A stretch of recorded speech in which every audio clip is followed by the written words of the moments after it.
कौशल विकास का tender manage करने के लिए विशाल ने अफसर मंत्रियों को पैसे दिए। विशाल की कंपनी को 18 नवंबर 2016 से 31 मार्च 2019 तक के लिए काम मिला था। विशाल की कंपनी को मिला था कौशल विकास योजना का काम। विनायका फंडामेंटल के साथ मिलकर उसने काम हासिल किया था। विशाल के ठिकानों पर ईडी की छापेमारी के दस्तावेज मिले। कंप्यूटर की जांच में इसका खुलासा हुआ। मंत्री को 12 लाख, हजारीबाग के डीएसओ को 65,000 और रांची डीएसओ को 80,000 रुपए दिए। विशाल चौधरी और श्वेता चौधरी के खातों में जमा और आईटी रिटर्न के ब्यौरे में अंतर मिला है। विशाल चौधरी के कंप्यूटर की जांच के दौरान हिसाब शीर्षक के एक्सेल शीट, इस शीर्षक से एक्सेल शीट बरामद किया गया है। डायरी में दर्ज है टेंडर मैनेज करने का पूरा खर्च। ईडी ने मांगा राजीव अरुण एक्का के समय SC/ST अल्पसंख्यक कल्याण विभाग में टेंडर का ब्यौरा। एक्का के बहनोई निशीत केसरी के बारे में जानकारी जुटा रही है ईडी।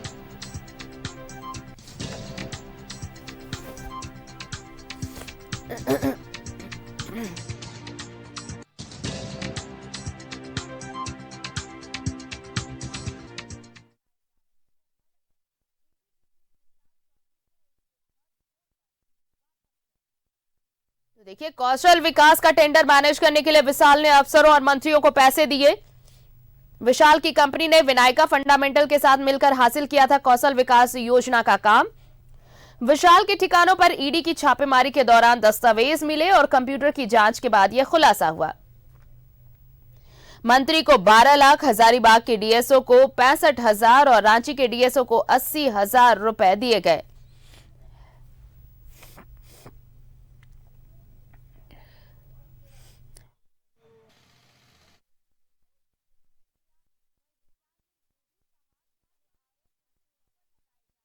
टेंडर मैनेज करने के लिए अफसरों और मंत्रियों को पैसे दिए।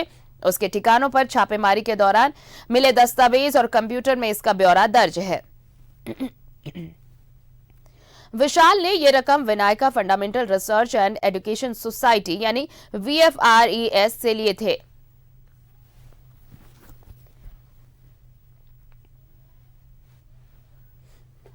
और हमारे साथ सहयोगी अजय लाल जुड़ रहे हैं, सीधे उनका रुख कर लेते हैं।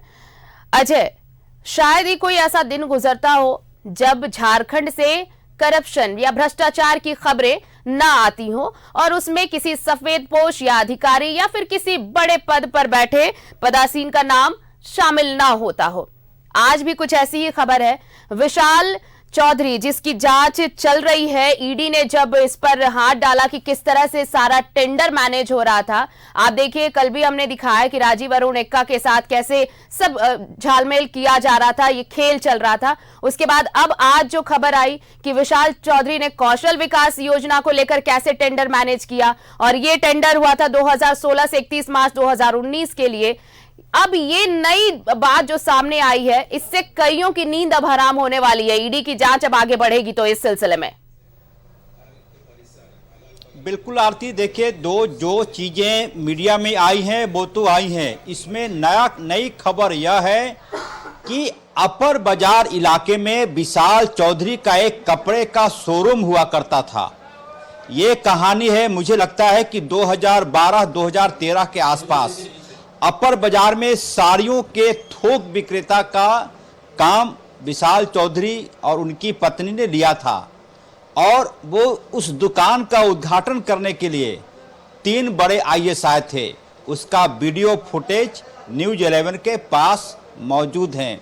3 बड़े IAS, राजीव अरुण एक्का तो थे ही, मैं 2 अन्य अधिकारियों का नाम इसलिए नहीं ले रहा हूँ, कभी वक्त की नजाकत इसकी इजाज़त नहीं दे रहा है। 3 बड़े IAS, ऐसी कौन सी बात थी विशाल चौधरी में कि एक व्यक्ति साड़ी की दुकान खोलता है अपर बाजार में थोक विक्रेता के रूप में, और उस दुकान के उद्घाटन के लिए 3 बड़े IAS पहुंच जाते हैं। आप और हम फोन पर बात करें न्यूज़ के लिए, कवरेज के लिए, रिएक्शन के लिए, तो एक IAS कम से कम आपसे 2 से ढाई घंटे का वक्त लेगा, यह कहते हुए कि मीटिंग हो रही है, बाद में साहब मिलेंगे। लेकिन विशाल चौधरी की औकात देखिए, एक साड़ी की दुकान के उद्घाटन के लिए 3 बड़े IAS को 4 घंटे तक खड़ा कर रखा। 11 बजे से वो कार्यक्रम था। कार्यक्रम की शुरुआत हुई दोपहर 1 बजे। तीनों आईएएस एक पैर पर खड़े रहे जब तक कि कार्यक्रम संपन्न ना हो गया हो। इसका मतलब यह है कि कहीं ना कहीं जो रिलेशनशिप है वो स्वस्थ रिलेशनशिप नहीं था। आप किसी चीफ गेस्ट को बुलाते हैं, अमूमन मैं देखता हूं कवरेज के दौरान कि 11 बजे का समय है तो 11:30 बजे कार्यक्रम की शुरुआत हो जाती है और फिर 2 घंटे 1.5 घंटे के बाद तमाम अधिकारी लौट जाते हैं। लेकिन 4 घंटे बाद कार्यक्रम की शुरुआत होती है, तीनों आईएएस वहां पर खड़े रहे। मैं इसलिए दावे के साथ बोल रहा हूं कि इसका फुटेज न्यूज 11 के पास है और जब जरूरत पड़ेगी वो सार्वजनिक हो जाएगा। राजीव अरुण एक्का एक नाम थे, उस कार्यक्रम में मौजूद थे। सवाल यह उठता है, और दूसरी कहानी सुनिए। एक राज्य के एक बड़े आईएएस विशाल चौधरी से उनकी दोस्ती थी। विशाल, उनका जो मैं बता रहा हूं उनके बात करने का तरीका कि विशाल कहाँ हो, मैं आ रहा हूं घर पर खाना खाने। आप समझ जाइए, कोई आईएएस किसी ऐसे व्यक्ति से जो ना आईएएस पदाधिकारी है, जो ना पॉलिटिशियन है, जो ना सोशल वर्कर है, उससे एक आईएएस यह कहता है कि विशाल तुम कहाँ हो, मैं खाना खाने आ रहा हूं घर पर। अगले का जवाब होता है कि सर आइए, आपका स्वागत है। इस तरह के लैंग्वेज, इस तरह के डायलॉग मैं इसलिए कह रहा हूं कि तमाम चीजें न्यूज 11 के पास मौजूद हैं। आप समझ सकते हैं कि ये तो रिश्ते ऐसे थे जिसकी जानकारी 2, 4, 5 लोगों को थी और इसके एवज में जो कुछ चल रहा था वो अब सब कुछ सार्वजनिक होता जा रहा है। यह कहना मुश्किल नहीं होगा कि कौशल विकास के नाम पे जो नियम कहता है कि किसी भी एजेंसी को कौशल विकास के एवज में पैसे तभी मिलते हैं जब वो अपने यहां वर्कर को प्रशिक्षित करके उसका प्लेसमेंट करा दे। आप रिकॉर्ड निकाल के देख लीजिए, जितनी एजेंसियां हैं वो ट्रेनिंग तो करा देते हैं, प्लेसमेंट के नाम पे किसी को 7,000 की नौकरी, किसी को 6,000 की नौकरी, वह भी कहां, तमिलनाडु में। और जिस विनायका फाउंडेशन की चर्चा हो रही है मीडिया में, वो विनायका फाउंडेशन करता क्या था आरती, मैं बता देता हूं आपको उदाहरण के साथ। आपको पीएचडी करना है, आपको पोस्ट ग्रेजुएट की डिग्री लेनी है, उस वक्त विशाल चौधरी के दफ्तर का एड्रेस पहाड़ी मंदिर के सामने जो गली है जो रातू रोड की तरफ निकलती है, वहां उनका दफ्तर हुआ करता था। आप जाइए, पैसा जमा कर दीजिए, तारीख दर्ज करवा दीजिए। पूछा जाता था कि आपको डिग्री बैक डेट से चाहिए या फिर आज की तारीख के अगले 2 सालों बाद। यदि आपने कह दिया कि मुझे बैक डेट की डिग्री चाहिए, पीजी की, पोस्ट ग्रेजुएट की, तो चेन्नई में एक यूनिवर्सिटी है, अन्नमलई यूनिवर्सिटी, वहां से डिग्री आ जाती थी। यदि जांच करे ईडी के अधिकारी, जैसा कि जिस प्रकार की बातें हो रही हैं, तो कई लोगों की इसमें गर्दन फंसेंगे। और यह भी बता दें कि राज्य के एक पूर्व मंत्री, जब वो कौशल विकास विभाग के मंत्री हुआ करते थे, 45 लाख रुपया एक मुश्त वहां तक पहुंचाए गए थे, इसलिए कि उस मंत्री ने कौशल विकास का जो बजट की फाइल थी, उस फाइल को उन्होंने 15 नहीं बल्कि 1.5 महीने तक रोक रखा था। तमाम एजेंसियों ने संपर्क किया कि बजट की फाइल मंत्री ने दबा रखी है, कैसे ये चीजें होंगी। फिर तमाम एनजीओ के जो कौशल विकास की जो एजेंसियां हैं, उसने पैसे इकट्ठे किए और 45 लाख रुपया, 45 लाख उस मंत्री तक पहुंचाया गया। और पैसा गिनने का काम कहां हुआ था? पैसा गिनने का काम हुआ था धुरवा स्थित शिक्षा विभाग के एक दफ्तर में। ये तमाम कहानियां हैं जो मेरी जुबान पर है, इसके प्रूफ हैं, इसके तथ्य हैं, इसके कंटेंट है। आरती, जो रिसिप्ट है, शीर्षक नाम से जो एक्सेल शीट तैयार किया गया है अजय, जिसमें पूरा ब्यौरा है कि रिश्वत की बंदरबांट कैसे की गई, जो कमीशन उगाही हुई।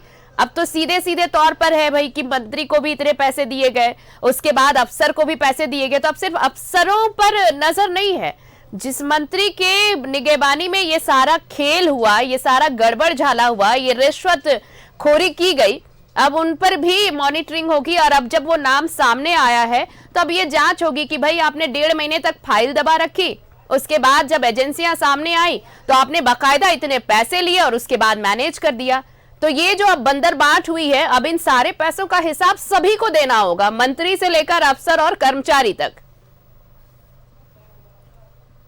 बिल्कुल आरती, देखिए इस हमाम में तमाम लोग नंगे हैं आरती, कुछ थोड़ा बेईमान है, कुछ ज़्यादा बेईमान है। अब बेईमानी की परिभाषा बदल गई है। एक मैं उदाहरण देना चाहता हूँ, राज्य के एक पूर्व मंत्री ने एक साथ 15 लोगों के ट्रांसफ़र के लिए पैसे लिए थे। तमाम लोगों से 7-7 लाख रुपए लिए गए, किसी का ट्रांसफ़र नहीं हुआ। बाद में तमाम लोगों को 3-3 लाख रुपया लौटा दिए गए।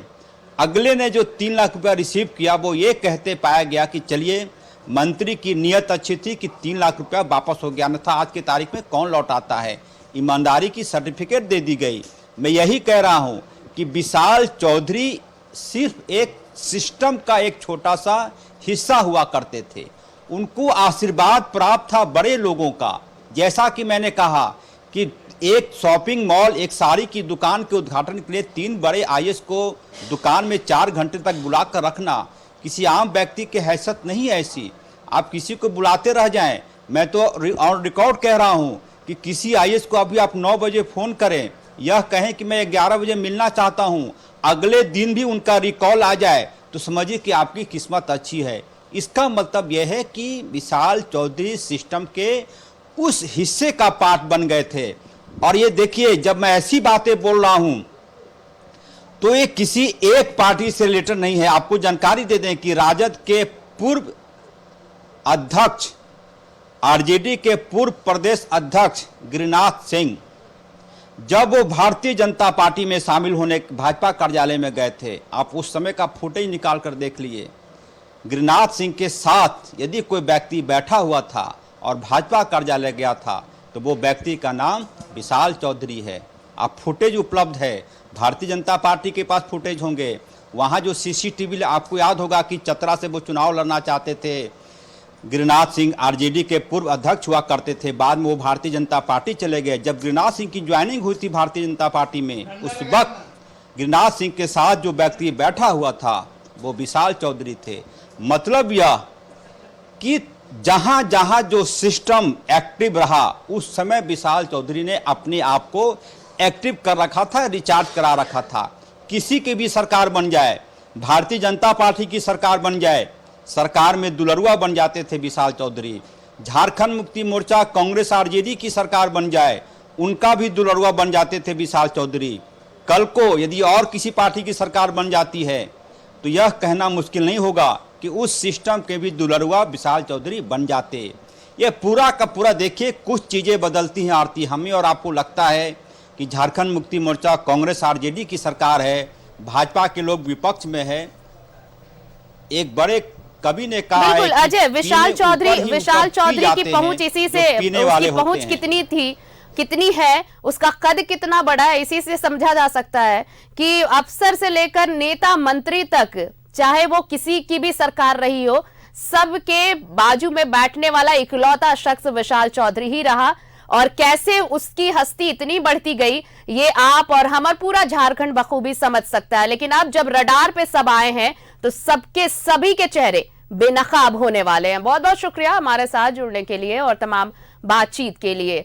तो विशाल चौधरी, देखिए अब ईडी की जांच आगे बढ़ी है तो किससे किससे इसके संबंध रहे और कैसे कैसे इसने अपना कद बढ़ाया, कौन कौन इसके साथ रहा, किसकी सरपरस्ती में ये बढ़ता गया, अब ये तमाम चीजें सामने आ रही हैं। और अब जो सामने आया है कि कौशल विकास का टेंडर मैनेज करने के लिए विशाल ने न सिर्फ अफसरों बल्कि मंत्री को भी रिश्वत दिया।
Like and share videos, subscribe करें हमारा चैनल और प्रेस करें बेल आइकॉन। News 11 भारत, सच है तो दिखेगा।